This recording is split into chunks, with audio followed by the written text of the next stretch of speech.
नमस्कार दोस्तों, मैं अंशुमान शुक्ला स्वागत करता हूं आपका तक्षशिला ट्यूटोरियल के ऑनलाइन चैनल पर।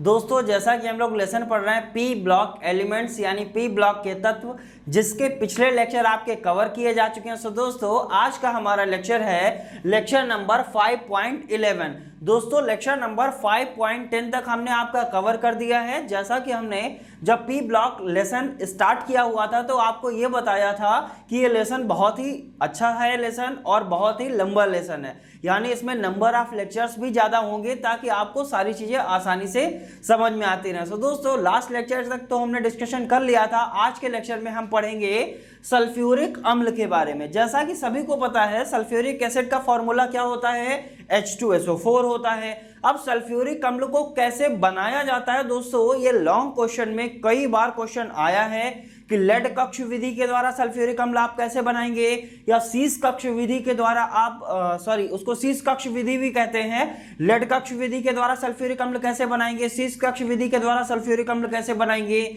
या क्वेश्चन आता है संपर्क विधि के द्वारा सल्फ्यूरिक अम्ल कैसे बनाया जाएगा। सो दोस्तों, ये सब क्या चीजें हैं, क्या है लेड कक्ष या शीश कक्ष, क्या है संपर्क विधि, या कोई अन्य विधियां भी हैं जिनके द्वारा सल्फ्यूरिक अम्ल को बनाया जाता है? तो बिल्कुल अन्य विधियां भी हैं। सो दोस्तों, स्टार्ट करते हैं सल्फ्यूरिक अम्ल को बनाना। और सबसे पहली हेडिंग क्या बनाएंगे? अन्य विधियों के द्वारा सल्फ्यूरिक अम्ल को बनाना। दोस्तों, जैसा कि हमने हेडिंग यहां पर बना लिया है, सल्फ्यूरिक अम्ल बनाने की विधियां, यानी किन किन विधियों के द्वारा हम सल्फ्यूरिक अम्ल को बनाते हैं, पहले उनको देखेंगे। फिर हम ये देखेंगे कि लेड कक्ष विधि या शीश कक्ष विधि क्या है, उस विधि को क्या कहते हैं, या संपर्क विधि क्या है, उस विधि को क्या कहते हैं। सो दोस्तों, सबसे पहली विधि के द्वारा हम सल्फ्यूरिक अम्ल कब बनाएंगे या कैसे बनाएंगे? आप क्या करेंगे सर, हमने यहां पर लिखा है SO3, इसका नाम सभी को पता होगा। S for sulphur, 3 for try, O for oxide, यानी सल्फर ट्राई ऑक्साइड, यही तो बोलेंगे इसको कि यहां पर हमने क्या लिया है पहली विधि में, सल्फर ट्राई ऑक्साइड।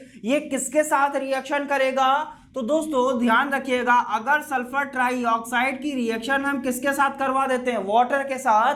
अगर वाटर के साथ रिएक्शन करवाएंगे तो हमको क्या मिल जाएगा दोस्तों? हमको मिलेगा क्या? सल्फ्यूरिक अम्ल प्राप्त हो जाएगा। अब दोस्तों, सल्फ्यूरिक अम्ल का फॉर्मूला क्या होता है? H2SO4, ये फॉर्मूला होता है। चलिए इसके रिएक्शन करवाते हैं। हाइड्रोजन कितना है यहाँ पर? 2 हाइड्रोजन है कि नहीं है?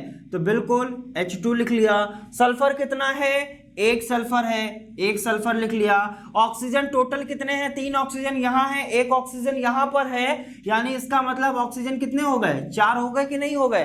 तो दोस्तों देखिए जरा, क्या यहाँ पर सल्फ्यूरिक अम्ल हमको मिल गया कि नहीं मिल गया? आंसर क्या होगा? यस सर, हमको मिल गया। यानी सल्फ्यूरिक अम्ल की पहली विधि क्या है? अगर सल्फर ट्राईऑक्साइड की वाटर के साथ रिएक्शन होती है तो हमको क्या प्राप्त हो जाती है? सल्फ्यूरिक अम्ल प्राप्त हो जाती है। सो दोस्तों, उम्मीद करते हैं पहली विधि आपको अच्छी तरीके से समझ में आया होगा। अब बढ़ते हैं इसी तरीके से दूसरी विधि की तरफ।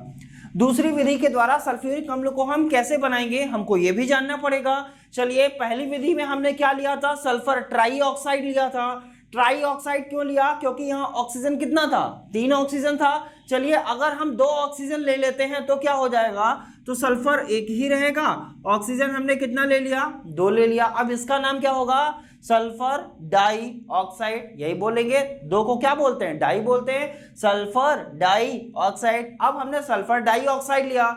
सल्फर ट्राई ऑक्साइड तो किसके साथ रिएक्शन कर रहा है? वाटर के साथ। अब ध्यान क्या रखने वाली बात है सर, जो सल्फर डाई ऑक्साइड होता है, अगर हमको उससे सल्फ्यूरिक अम्ल को प्राप्त करना है तो हम उसकी रिएक्शन कराएंगे नाइट्रिक अम्ल के साथ। और नाइट्रिक अम्ल बनाना हमने सीखा भी था। सो नाइट्रिक अम्ल का फॉर्मूला दोस्तों जैसा सभी को पता होगा, क्या होता है? HNO3 होता है, यही तो होता है नाइट्रिक एसिड। लेकिन आपको कितने टाइम्स लेना है? जब आप रिएक्शंस को प्रैक्टिस करेंगे तो आपको आइडिया हो जाएगा कि सल्फर डाइऑक्साइड 1 बार लेना है और नाइट्रिक अम्ल 2 बार लेना है। और हमको प्राप्त क्या होगा यहां से हमको प्राप्त होने वाला है सल्फ्यूरिक अम्ल। सल्फ्यूरिक अम्ल का मतलब हमको यहाँ क्या मिलेगा? H2 मिलेगा, SO4 मिल जाएगा। ये क्या मिला हुआ है हमको? सल्फ्यूरिक अम्ल। हाइड्रोजन कितना है? 2 हाइड्रोजन हमने ले लिया। सल्फर 1 था, 1 सल्फर का यूज हो गया। ऑक्सीजन टोटल है कितने? जरा देखिए, 3 दूना 6 और 2 8 ऑक्सीजन है, और हमने यहां लिया कितना है? केवल 4 ऑक्सीजन लिया। इसका मतलब अभी 4 ऑक्सीजन हमको और चाहिए। और नाइट्रोजन यहां पर कितना है? 2 नाइट्रोजन है। क्या इसको हम कुछ इस तरीके से लिख सकते हैं कि नहीं? 2NO2 लिख सकते हैं कि नहीं। नाइट्रोजन कितना है, 2 नाइट्रोजन है कि नहीं है, जरा देखिए यहाँ पर 2 नाइट्रोजन है और ऑक्सीजन कितना कम था, टोटल ऑक्सीजन यहाँ कितने हैं 2 और 6 8, हमने यूज कितने किए हैं 4, इसका मतलब 2 की 2 से मल्टीप्लाई करेंगे 4 ही तो आएगा, 4 और 4 कितना होता है 9 होता है, नहीं 8 होता है, यानी नंबर ऑफ ऑक्सीजन यहाँ भी बराबर है, नंबर ऑफ ऑक्सीजन यहाँ भी बराबर है। हुआ क्या, सबसे पहले हमने क्या लिया सल्फर ट्राईऑक्साइड, अगर सल्फर ट्राईऑक्साइड वाटर के साथ रिएक्शन करता है तो हमको क्या देगा सल्फ्यूरिक अम्ल देगा। यहां तक की कहानी समझ में आती है। नेक्स्ट कहानी क्या कर रही है सर, अगर सल्फर डाइऑक्साइड रिएक्शन कर जाए किसके साथ नाइट्रिक अम्ल के साथ, यानी नाइट्रिक एसिड क्या है HNO3 को नाइट्रिक एसिड कहते हैं, इसके साथ जब ये रिएक्शन करेगा तो आपको क्या देगा सल्फर डाइऑक्साइड सॉरी सल्फ्यूरिक अम्ल देगा, और यहां पर इसने क्या दिया है नाइट्रोजन डाइऑक्साइड, क्या देगा नाइट्रोजन डाइऑक्साइड, यहां पर क्या लिखा हुआ है नाइट्रोजन डाइऑक्साइड, ठीक है। सो दोस्तों उम्मीद करते हैं इन 2 विधियों के द्वारा सल्फ्यूरिक अम्ल बनाया जाता है, कैसे बनाया जाएगा आपको अच्छी तरीके से समझ में आया होगा। अब बात करते हैं तीसरी विधि, यानी 2 विधियों के द्वारा तो हमने सल्फ्यूरिक एसिड बना लिया, ये तो सिंपल है, ये कभी कभी क्वेश्चन आ जाता है डायरेक्ट आ जाता है, या जो क्वेश्चन बनता है वो एक्चुअल में क्वेश्चन कहां बनता है, तो जो पॉइंट नंबर 3 है ये आपके लिए मोस्ट इंपॉर्टेंट है, आप चाहें तो उसको 1000 टाइम इंपॉर्टेंट रखिए या 1 लाख टाइम इंपॉर्टेंट रखिए, ये तीसरा पॉइंट आपके लिए बहुत ही ज्यादा इंपॉर्टेंट होने वाला है। सो दोस्तों तीसरा पॉइंट है क्या कि सर औद्योगिक विधि के द्वारा हम सल्फ्यूरिक अम्ल को कैसे बनाएंगे, क्योंकि हम देख क्या रहे हैं बनाने की विधियां ही तो देख रहे हैं, जब बनाने की विधियां देख रहे हैं, बनाने की विधियों में हमने इन 2 विधियों के द्वारा देखा सल्फ्यूरिक अम्ल कैसे बनाया जाएगा। अब हम बात करते हैं तीसरा पॉइंट औद्योगिक विधि, और औद्योगिक विधि के द्वारा सल्फ्यूरिक अम्ल 2 विधियों के द्वारा बनाया जाता है। पहली विधि का नाम क्या है दोस्तों, पहली विधि को कहते हैं लेड कक्ष या शीश कक्ष। दोस्तों पहली औद्योगिक विधि क्या है लेड कक्ष या शीश कक्ष, दोनों नाम ध्यान रखेंगे।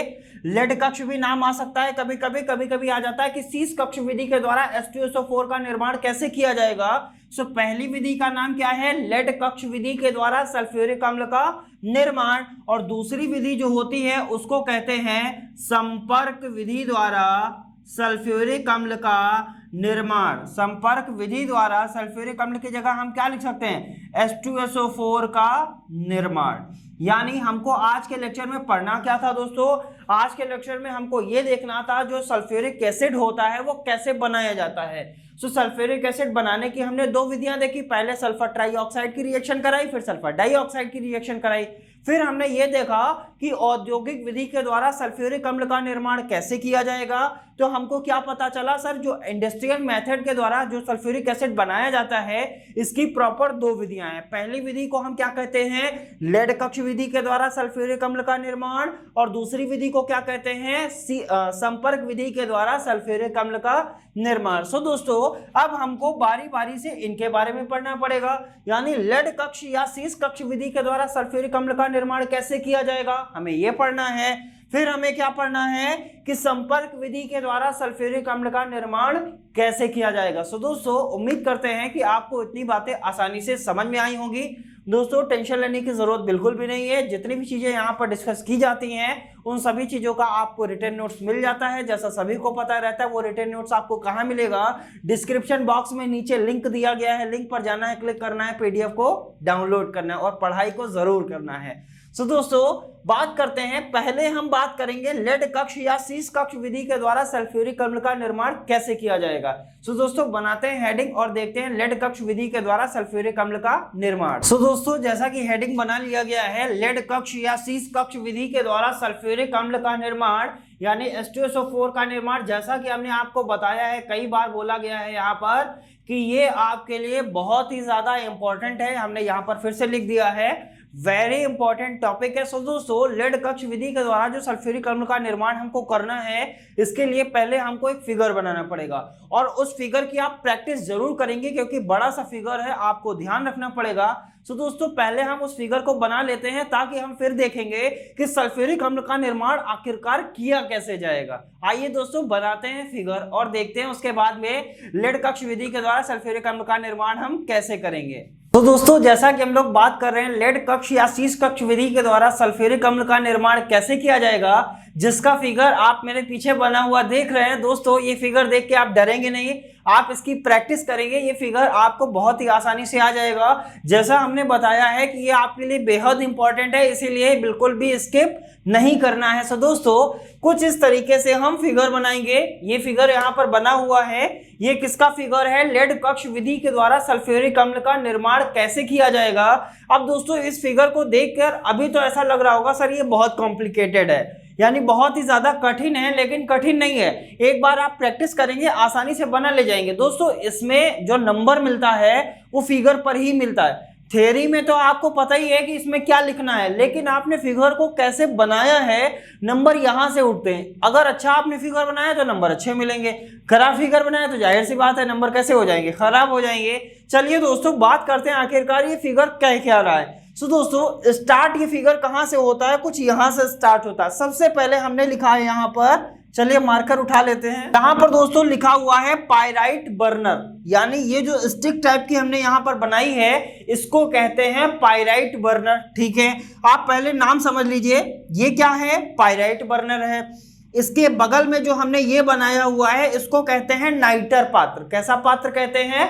नाइटर पात्र। अब यहां से जो गैसीय मिश्रण निकलेगा वो यहां से होते हुए कहां आएगा? इस वाले कक्ष में आएगा, और इस कक्ष को हम लोग क्या कहते हैं? ग्लोवर टावर कहते हैं। कौन सा टावर कहते हैं? ग्लोवर टावर कहते हैं। चलिए फिर यहां से जो गैसीय मिश्रण निकलेगा वो किस में आएगा? वो आएगा लेड चैम्बर में। कौन सा चैम्बर दिया गया है यहाँ पर?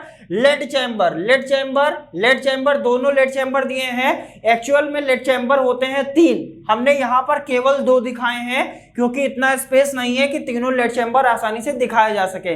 आप 2 भी दिखा सकते हैं, आपका मर्जी है तो आप 3 भी लेड चैम्बर आसानी से दिखा सकते हैं। सो दोस्तों सबसे पहले क्या बनाया? पाइराइट बर्नर बनाया, फिर नाइटर पात्र बनाया, फिर हम कहां गए? फिर हमने ग्लोवर टावर बनाया। ग्लोवर टावर के बाद में हमने 2 लेड चैम्बर बना दिए। लेड चैम्बर से गैसीय मिश्रण निकलेगा वो कहां आएगा? इसका नाम क्या है? इसे कहते हैं गैलुसैक टावर। कैसा टावर कहते हैं? गैलुसैक टावर। तो दोस्तों ध्यान क्या रखना है, सबसे पहले क्या बनाएंगे? पाइराइट बर्नर, नाइटर पात्र, फिर क्या बनाएंगे? ग्लोवर टावर बनाएंगे। ग्लोवर टावर के बाद लेड चैम्बर कितने बनाने हैं? 3 बनाने हैं। एक्चुअल में आप 2 भी बना सकते हैं या 3 भी बना सकते हैं। लेड चैम्बर के बाद हमको क्या बनाना है? हमको बनाना है गैलुसैक टावर। अब दोस्तों क्वेश्चन आ जाता है इसका, ये आपका क्या है? इसे कहते हैं स्टोरेज टैंक। कैसा टैंक कहते हैं? स्टोरेज का मतलब क्या होता है? यहां पर कुछ ना कुछ स्टोर किया जाएगा। चलिए अब दोस्तों फिगर आपको थोड़ा थोड़ा सा समझ में आ रहा होगा कि हमको क्या बनाना है। अब दोस्तों ध्यान क्या देना है, जो ग्लोवर टावर होता है उसमें ये जो हमने बनाया हुआ है, ये अंदर जो बना हुआ है इसे हम कहते हैं अम्लरोधी ईंट कहते हैं। कैसी ईंट कहते हैं? अम्लरोधी ईंट कहते हैं। ये क्या है? अम्लरोधी ईंट है। और इसे क्या कहते हैं? ये जो गैलुसैक टावर में हमने बनाया है इसे कहते हैं कोक। कोक का मतलब वो कोका कोला वाला कोक नहीं, कोक का मतलब होता है कोयला।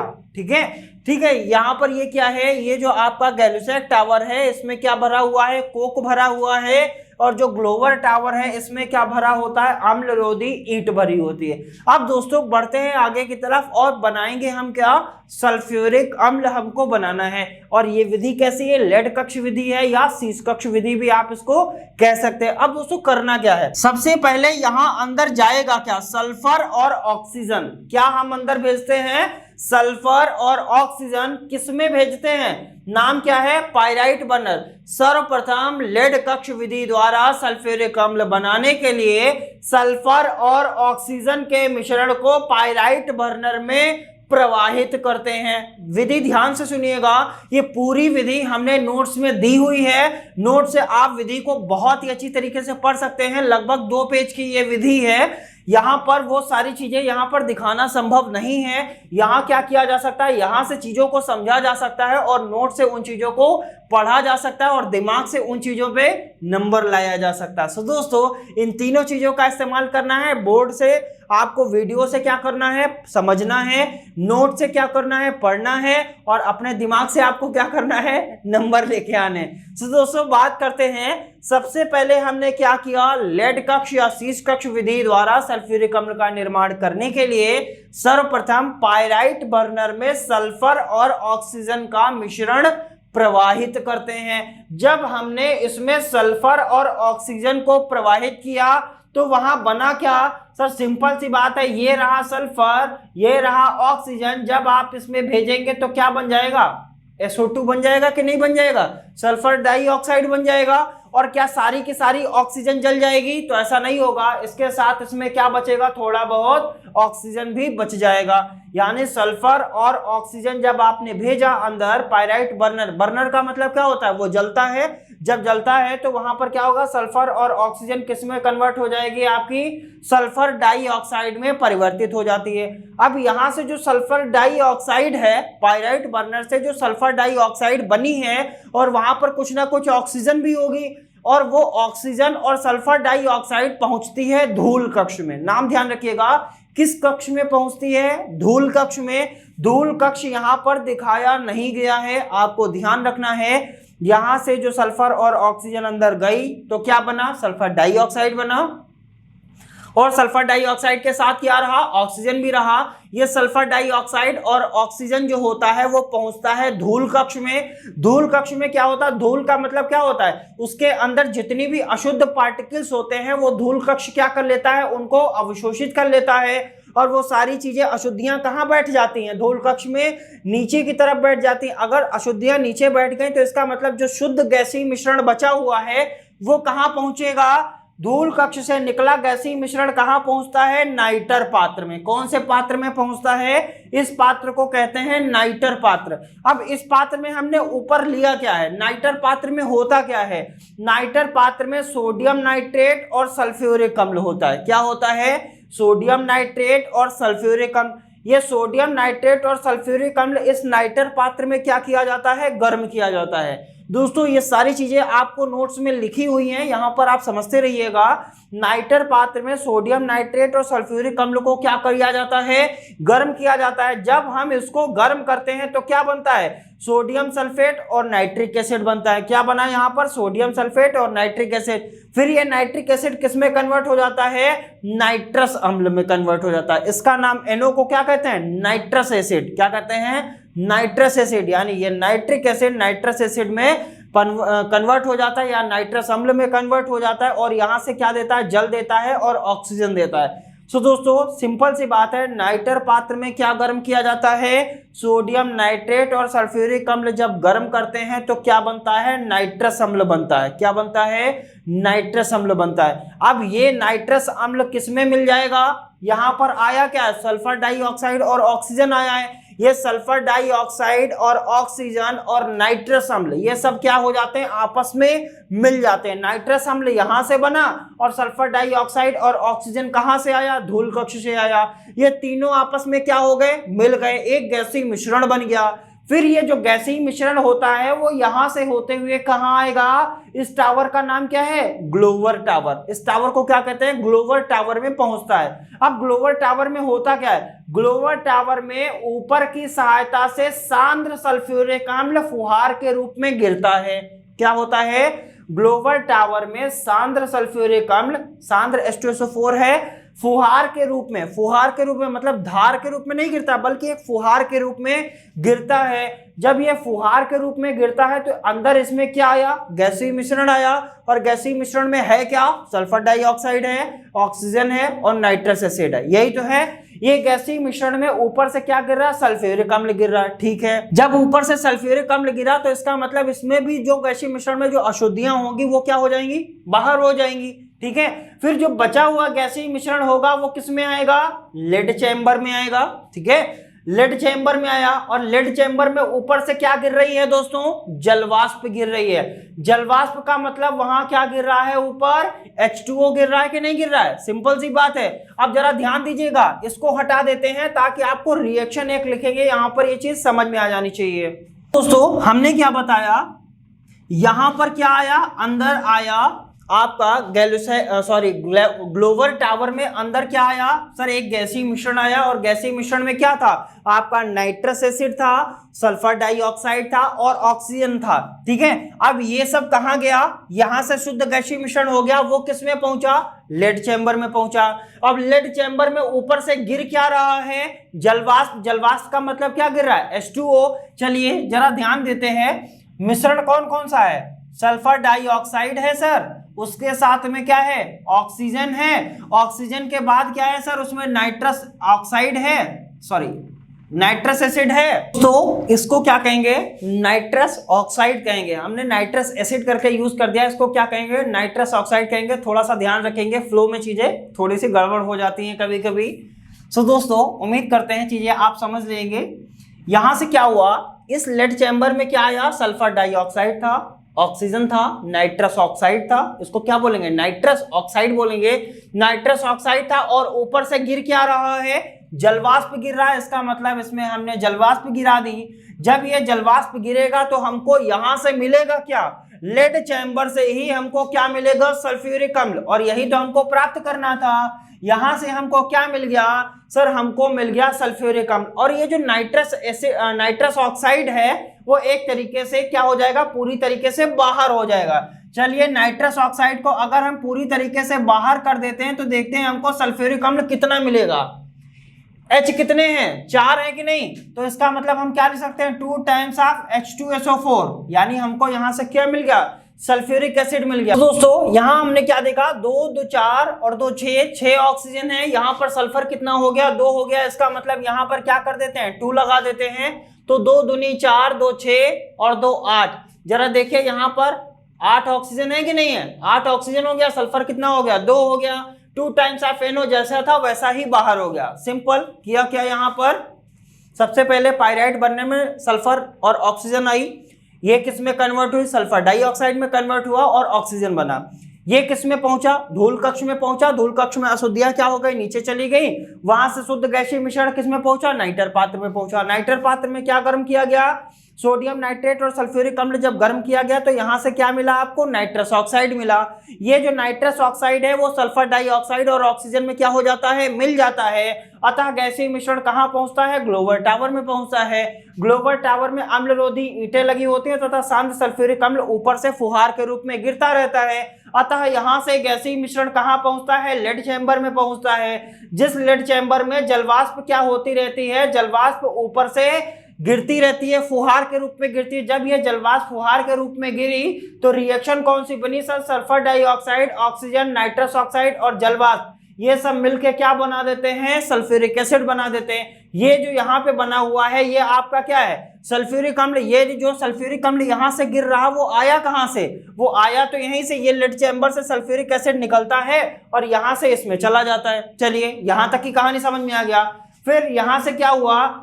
यहां से निकलता है गैसीय मिश्रण, फिर किस में पहुंचा? गैलुसैक टावर में पहुंचा। ये गैलुसैक टावर में होता क्या है सर? गैलुसैक टावर में जो सल्फ्यूरिक एसिड होता है इसमें फिर से ऊपर से सल्फ्यूरिक एसिड गैसीय मिश्रण में गिरता रहता है और कोक होती है इसमें। इसमें क्या भराता है? कोक होती है। यानी सल्फ्यूरिक एसिड में जो भी आपकी नमी है उसको सल्फ्यूरिक एसिड क्या कर लेती है? अवशोषित कर लेती है और आपको यहां से क्या मिल जाता है?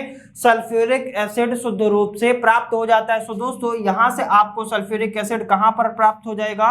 स्टोरेज टैंक में आ जाता है। या आप ऐसा भी कह सकते हैं कि यहां से क्या होता है? सल्फ्यूरिक एसिड यहां आता है, यहां से इस तरीके से आके इसमें जाने के बाद यहां से फिर क्या हो जाता है? स्टोरेज टैंक में हो जाता है। और ये प्रोसेस क्या होती रहती है? ये प्रोसेस लगातार चलती रहती है और इस तरीके से आपको यहां से क्या मिल जाता है? सल्फ्यूरिक अम्ल प्राप्त हो जाता है। सो दोस्तों लेड कक्ष विधि आसान है, सिंपल है, कुछ भी नहीं है, लेकिन करना क्या है?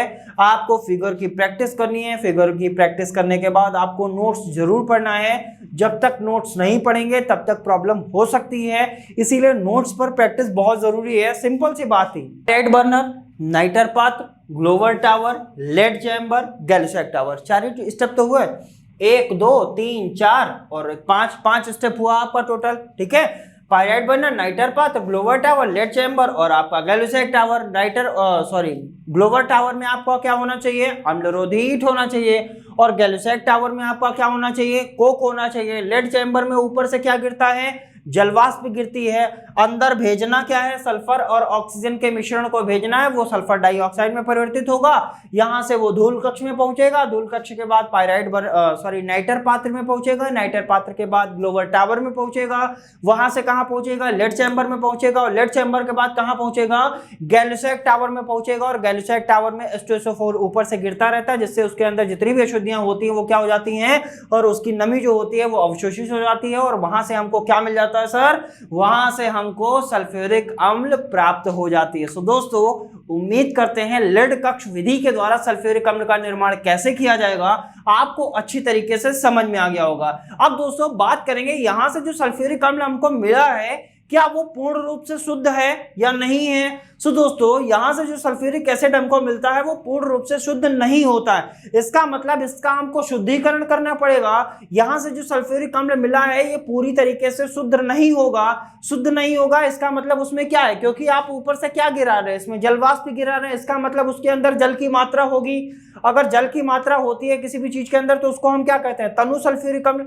यानी लेड कक्ष विधि के द्वारा जो सल्फ्यूरिक अम्ल मिलता है वो सांद्र नहीं होता है बल्कि कैसा होता है, तनु होता है। अब तनु सल्फ्यूरिक अम्ल जो मिला है उसको हमको क्या करना है, सांद्र करना है। तो जैसा कि हम देख रहे हैं यहाँ पर लेड कक्ष विधि के द्वारा सल्फ्यूरिक अम्ल का निर्माण कैसे किया गया है। उम्मीद करते हैं आपको लेड कक्ष विधि के द्वारा सल्फ्यूरिक अम्ल का निर्माण करने की पूरी विधि आसानी से समझ में आई होगी। अब दोस्तों बात करते हैं क्या जो लेड कक्ष विधि के द्वारा सल्फ्यूरिक एसिड बनाया गया है वो शुद्ध है या नहीं है। तो दोस्तों आंसर क्या है, इससे प्राप्त जो सल्फ्यूरिक एसिड होता है वो पूर्णतया शुद्ध नहीं होता है। इसका मतलब इसमें क्या होता है सर, इसमें जलवाष्प की मात्रा भी होती है, थोड़ा बहुत जल भी होता है। इसका मतलब हमको तनु सल्फ्यूरिक अम्ल मिलता है और यहां से अगर हमको सांद्र सल्फ्यूरिक अम्ल प्राप्त करना हो तो उसका हमको शुद्धिकरण करना पड़ेगा। अब जो लेड कक्ष विधि से सल्फ्यूरिक एसिड आपको प्राप्त हुआ है इसका शुद्धिकरण कैसे किया जाएगा, या इससे जो सल्फ्यूरिक अम्ल मिला है इसको शुद्ध हम कैसे करेंगे, इसकी भी विधियां होती हैं। सो दोस्तों